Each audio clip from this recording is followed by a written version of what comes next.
I was excited to fly home for my parents' 30th wedding anniversary.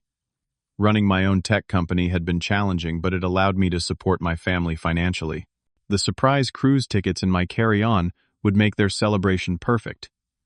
When my phone buzzed with missed calls from my siblings, I ignored it, focused on getting through security. Little did I know those calls held the cruel truth. Standing at the gate, I felt my stomach drop as the agent said my flight had been canceled. Before I continue this story, let me know where you are watching from in the comments. Hit that subscribe button, and stick around to see how I handled family betrayal. Growing up in Portland, Oregon, I always had a soft spot for family. My father, James, worked as a high school physics teacher, and my mother, Diana, stayed home to raise us 4 kids. We never had much money, but we had each other. Being the second oldest after my brother Tyler gave me a sense of responsibility early on. In our youth, I was known as the family jokester. Nothing malicious, just whoopee cushions under couch pillows or plastic spiders in cereal boxes. My siblings would groan whenever I entered a room wondering what trick I had planned. But those pranks stopped when I turned 18 and left for college, determined to create a better future. While attending Stanford on a partial scholarship, I worked 3 jobs to cover expenses. Those years taught me the value of hard work and determination. During my junior year, I developed an application that caught the attention of several venture capitalists. By 23, I had founded my own tech company, Archer Solutions. Success came gradually but steadily. The first few years were tough, working 16-hour days and reinvesting every penny. But by the time I reached 32, my company had grown to employ over 100 people with annual revenues exceeding $20 million. I finally had the means to help the family that had supported me emotionally through the lean years. My brother Tyler had followed a different path. After bouncing between majors in college, he settled on real estate, but struggled to establish himself in a competitive market. With a wife and 2 children to support, he often faced financial shortfalls. My sister Amanda became a nurse, but found herself as a single mother after her husband left when their daughter was just 2 years old. My youngest brother Kyle was still in college studying business administration with dreams of joining my company someday. As my success grew, I naturally stepped into the role of family supporter. It started small 5 years ago with helping my parents replace their aging roof. Then came assistance with my nephew Jackson, emergency appendectomy, when Tyler insurance fell short. Soon I was covering Amanda childcare expenses and funding Kyle college education entirely. Last year, I had convinced my parents to retire early, promising monthly deposits to supplement their modest pensions. For their 30th anniversary, I wanted to do something truly special. I had purchased premium tickets for a 2-week Mediterranean cruise, along with new luggage sets and spending money. The total package cost nearly $30,000, but seeing their faces when they opened the envelope would be priceless. I had coordinated with my siblings to organize a surprise dinner where I would present the gift. The week before the celebration, I was swamped with finalizing a major client contract. The timing was tight, but family came first. I arranged for my right-hand person, Jessica, to handle any emergencies and booked a Thursday evening flight from San Francisco to Portland. The anniversary dinner was planned for Friday night, giving me time to recover from travel and prepare. Wednesday evening, I called my sister Amanda to confirm last-minute details. She seemed distracted, asking oddly specific questions about my flight itinerary. At the time, I thought she was just being thorough about airport pickup arrangements. Tyler also texted asking if I had printed my boarding pass yet, which I found strange since I always use the airline app. These interactions should have been red flags, but I was too preoccupied with work to notice. Thursday morning arrived with beautiful California sunshine. I felt good about taking this rare break from work, knowing my family would be together for the first time in months. The Uber ride to San Francisco International Airport was smooth, and I arrived 2 hours before departure as always. Checking my luggage containing the wrapped cruise documents and other gifts, I felt a surge of anticipation thinking about the upcoming celebration. Security was crowded but moving efficiently. While waiting in line, I noticed several missed calls from Kyle and Amanda, but decided to call back once I reached the gate. Little did I know that those calls would have revealed the cruel reality I was about to discover. The first sign of trouble came when I approached the gate. The departure board showed my flight to Portland was on schedule, but when I tried to check in at the kiosk, an error message appeared. Figuring it was just a technical glitch, I approached the gate agent, a friendly woman named Barbara, with graying hair and a warm smile. She swiped my ID and typed rapidly on her keyboard, her expression shifting from professional pleasantness to confusion. Barbara looked up at me with furrowed brows. "There seems to be an issue with your reservation, Mr. Archer. According to our system, this booking was canceled at 10:30 this morning." My heart sank as I pulled out my phone to check the airline app. Sure enough, where my boarding pass should have been was a message confirming cancellation. This had to be some kind of mistake. I had never canceled the reservation. I showed Barbara my original confirmation email. She shook her head sympathetically. "I see your original booking, sir, but it definitely shows it was canceled today. The system indicates the cancellation was made online through your account." A cold feeling settled in my stomach. I immediately called the airline customer service line, while Barbara continued checking her system. After navigating the automated menu and a 15-minute hold, a representative confirmed what Barbara had told me: the flight had been canceled hours earlier, and unfortunately all remaining flights to Portland that day were fully booked, due to the holiday weekend. With growing unease, I finally returned those missed calls from my siblings. Kyle did not answer, but Amanda picked up on the third ring. Her voice had an odd quality to it, a mixture of amusement and forced concern. "Hey, Archer, did you make it to the airport?" "Okay. My flight was canceled, Amanda. Did you know about this?" I asked, trying to keep my voice level despite the suspicion growing inside me. A pause, then a muffled giggle. "Actually, we all kind of did." She sounded like a child confessing to stealing cookies. "What are you talking about?" I asked, my grip tightening on the phone. "Remember last Thanksgiving when you replaced the turkey with that plastic one? And Christmas when you programmed all our phones to play that annoying jingle every hour? Well, we decided it was time for some payback. Tyler figured out your airline password, and we thought it would be funny too." My mind went blank for a moment as the reality sank in. My own siblings had deliberately canceled my flight as a prank. I struggled to find words as anger and disbelief battled within me. Before I could respond, Amanda added, "We are all at Mom and Dad place already. Hold on, let me switch to video." The screen lit up with the image of my entire family gathered in my parents' living room. Tyler was grinning widely, Kyle was doubled over laughing, and even my parents were there looking uncomfortable but not intervening. In the background, I could see the anniversary decorations I had paid for. "Gotcha," Tyler shouted, raising a beer, in mock saluta. "Now you know how it feels to be on the receiving end of a prank." I stood in the middle of the busy airport terminal luggage, with $30,000 worth of cruise tickets checked, and inaccessible, stranded with no flight options. This was not a harmless joke. This was calculated cruelty. "This is not funny," I said, struggling to keep my voice steady. "I have important gifts for Mom and Dad in my checked luggage. I cannot get another flight until tomorrow at the earliest." My mother finally spoke up, her expression more concerned than amused. "Archer, honey, we know you meant well, but you can just bring the gifts next time you visit.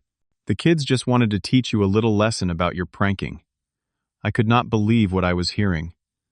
My father nodded in agreement with my mother, while my siblings continued to find humor in my situation. None of them seemed to grasp the magnitude of what they had done. "Do you have any idea what this means?" I asked, feeling a headache forming. "I will miss the entire anniversary dinner I helped plan and pay for. I will have to find a hotel near the airport. My luggage is already checked and being loaded onto a flight I am not on." "Oh, come on," Amanda replied with an eye roll visible even through the video call. "You make more money in a day than we do in a month. A hotel room is nothing to you. Just book another flight for tomorrow." Tyler chimed in. "Yeah, Mr. Big Shot Tech CEO can handle one night in a fancy airport hotel. Consider it the cost of all those years of your annoying pranks." Even Kyle, who I was putting through college, nodded enthusiastically. "It is just one dinner, bro. You can Venmo me the money for your share of the food." I ended the call without another word, feeling a mixture of shock, betrayal, and growing anger. Standing alone in the crowded terminal, I realized I needed to make arrangements for the night. Every nearby hotel was either booked solid or charging exorbitant rates due to a technology convention in town. I finally secured a room at the airport Marriott for $400. After retrieving my checked bag through a lengthy process involving airline staff and security, I settled into my overpriced hotel room. Throughout the evening, text messages from family members trickled in. Some were half-hearted apologies mixed with jokes about me being too sensitive. Others were requests to send photos of the gifts I had brought. The worst came when Tyler sent a video of the family dinner I was missing. Everyone was eating, drinking, and celebrating without me. The camera panned to my empty chair with a crude paper cutout of my face taped to it. Laughter echoed as someone, and voice I recognized as Kyle, made a joke about me being too busy counting my money to attend. I turned off my phone and sat on the edge of the hotel bed, contemplating the one-sided nature of my relationship with my family. For years I had supported them financially without complaint. I paid $1,800 monthly toward my parents' retirement. I covered $2,000 of Amanda childcare expenses. Kyle tuition and living expenses cost $4,500 each month. Even Tyler regularly requested help with mortgage payments when commissions were low. In return, I had received what mockery behind my back. A cruel prank that cost me time, money, and dignity. The realization that they saw me not as a brother or son, but as a walking ATM, I opened my laptop and began reviewing my financial records. Over the past 5 years, I had given my family a total of $620,000 in direct support.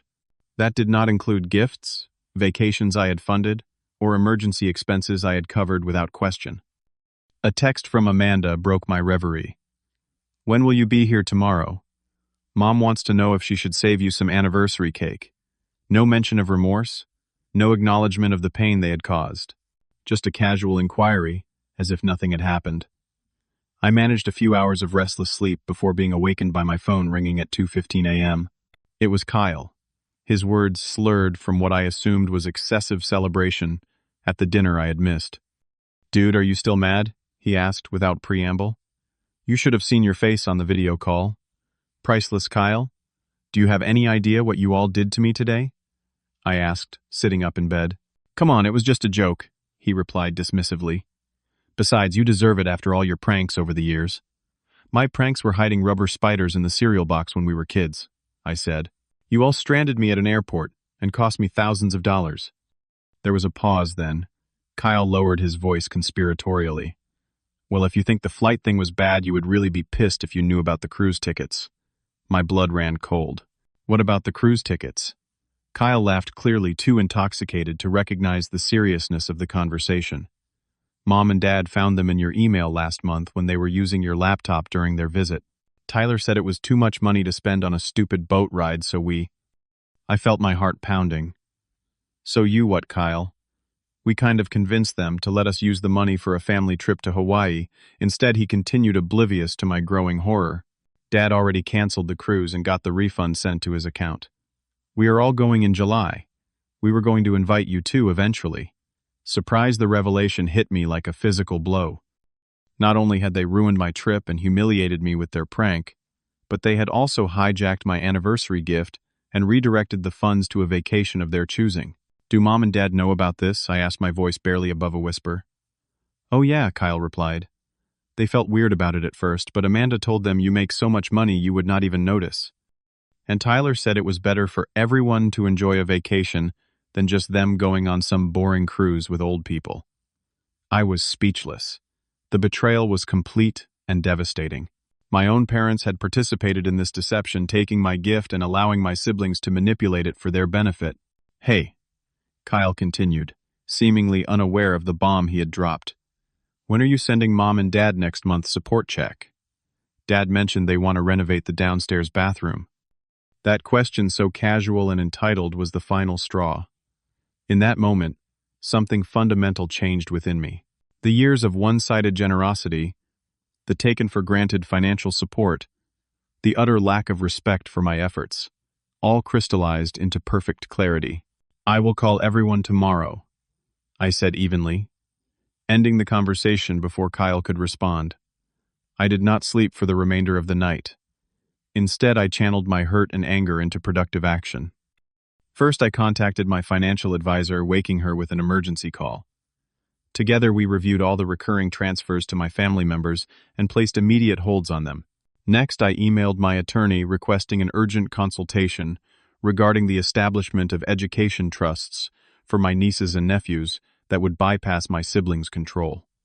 By morning, I had compiled detailed spreadsheets of every dollar I had given each family member over the past 5 years, complete with dates purposes, and any promises made in return. I had also drafted formal emails explaining my decision to end financial support, which my attorney would review later that day. The airline managed to book me on an afternoon flight back to San Francisco. I checked out of the hotel and headed to the airport, my mind clear and resolved. Before boarding, I sent a group text to my family requesting a video call that evening at 8 o'clock. There were immediate responses asking if I was still upset about the prank and reminding me not to be so sensitive. Back in my San Francisco apartment, I prepared for the confrontation. I set up my laptop in my home office, surrounded by the financial documents I had prepared. At exactly 8, I initiated the video call. One by one, my family members joined, their expressions ranging from mild annoyance to forced joviality. "Hey, big brother, can we move this along?" Amanda said immediately. "I have a date tonight." Tyler nodded. "Yeah, and we already said we were sorry about the flight thing. Time to get over it." My mother looked uncomfortable but remained silent. My father cleared his throat and asked, "Did you bring the anniversary gifts home with you, son?" I looked at their faces on the screen. These people who shared my blood, but had shown such disregard for my feelings and generosity. With calm determination, I began speaking. "I have been reflecting on our relationship as a family," I said evenly. "Specifically, the financial aspect of our relationship. Over the past 5 years, I have provided $620,000 in direct support to all of you." Their expressions changed as I continued breaking down the specific amounts each had received. My parents' mortgage assistance. Tyler emergency funds for his business and children expenses. Amanda childcare and car payments. Kyle entire college education and living expenses. The purpose of this call is to inform you that effective immediately, all financial support from me will cease. I continued, as shocked expressions spread across their faces. The monthly transfers have been stopped. The credit cards I provided for emergencies have been canceled. The remaining balance of Kyle tuition that I previously committed to has been placed in an escrow account that will only release funds directly to the university upon proof of passing grades. There was a moment of stunned silence before chaos erupted. Amanda burst into tears, claiming she could not afford childcare without my help. Tyler began shouting about commitments and promises. Kyle looked pale, mumbling about student loans. My mother started pleading, saying they had come to depend on my assistance for their retirement. "This is about the stupid flight prank, is not it?" Tyler accused, his face reddening. "You are punishing all of us because you cannot take a joke. This is not about the prank itself, though that was certainly hurtful." I replied calmly. "This is about the fundamental lack of respect that the prank revealed. It is about discovering that my own family conspired behind my back to cancel my gift and redirect those funds to their own vacation." My father finally spoke up, his voice quavering. "Archer, son, we never meant to hurt you. We thought you would understand. You have so much and we just wanted to share in that success. I share my success with you every month through direct deposits to your accounts," I replied. "I have never hesitated to help when any of you needed it. And in return, I discovered that you see me as nothing more than a source of income that can be mocked and manipulated." I outlined my decision regarding my nieces and nephews, a trust fund for their education and future needs that could not be accessed by my siblings. This was met with mixed reactions, from gratitude to accusations of controlling behavior. "You cannot just cut us off," Amanda cried. "What about family loyalty?" "Loyalty works both ways," I responded. I remained loyal to this family with my time, love, and financial support for years. That loyalty was not returned. The call continued for nearly 2 hours, cycling through tears, anger, accusations, and finally, the beginning of understanding. By the end, my parents were quietly contemplative, my siblings subdued. I finished by explaining that while I would always be their family, our relationship needed to be rebuilt on mutual respect rather than financial dependency. After ending the call, I felt an unexpected sense of peace. For the first time in years, I had stood up for myself and established clear boundaries. The path forward would be difficult but necessary. The months following that difficult conversation were challenging for everyone. At first, the text messages and calls oscillated between angry accusations and desperate pleas. My mother sent daily messages about how they were struggling without my support. Tyler emailed threatening to ban me from seeing my niece and nephew. Amanda left tearful voicemails about childcare costs. Kyle, facing the reality of maintaining his grades to receive the escrowed tuition funds, alternated between rage and begrudging acceptance. I held firm to my decision while maintaining open communication. When my parents called in tears about an unexpected plumbing emergency, I recommended a reliable contractor but did not offer to pay the bill. When Amanda complained about working extra shifts to cover childcare, I expressed sympathy, but reminded her that millions of single parents manage without wealthy siblings. When Kyle panicked about textbook costs, I directed him to campus resources for affordable options. Gradually, something remarkable began to happen. My father, a proud man beneath his gentle exterior, found part-time work as a physics tutor, earning enough to cover their household expenses. My mother started selling her handmade quilts online, discovering a market for her craftsmanship she had never explored, while relying on my support. Tyler, faced with actual financial pressure, finally put his real estate license to serious use. He worked longer hours, improved his sales technique, and by the 4-month mark had closed enough deals to catch up on his mortgage. Amanda renegotiated her nursing schedule and found a more affordable childcare arrangement shared with another single mother from her hospital. Kyle, to my surprise and pride, not only maintained his grades, but secured a campus job and a small merit scholarship through focused effort. 6 months after cutting financial ties, I received an unexpected email from my father. It contained no requests or complaints, just a heartfelt reflection on how he had failed as a parent by allowing his children to become financially dependent and disrespectful. He acknowledged the pain they had caused me and expressed genuine remorse, not just for the lost support, but for the broken trust. That email opened the door to healing. Soon after, my mother called with a similar apology. Amanda sent a handwritten letter detailing how her newfound self-sufficiency had changed her outlook on life and expressing shame for her previous entitlement. Even Tyler, the most resistant to change, eventually sent a text acknowledging that his recent professional success would never have happened if he had continued relying on my assistance. 8 months after the airport incident, I accepted an invitation to Sunday dinner at my parents' home. The atmosphere was markedly different from previous gatherings. Gone was the expectation that I would pick up the check or solve everyone's financial problems. Instead, each family member proudly shared their own achievements and challenges. My mother served a modest but lovingly prepared meal in the same dining room where they had once mocked my absence. After dinner, my father pulled me aside and pressed an envelope into my hand.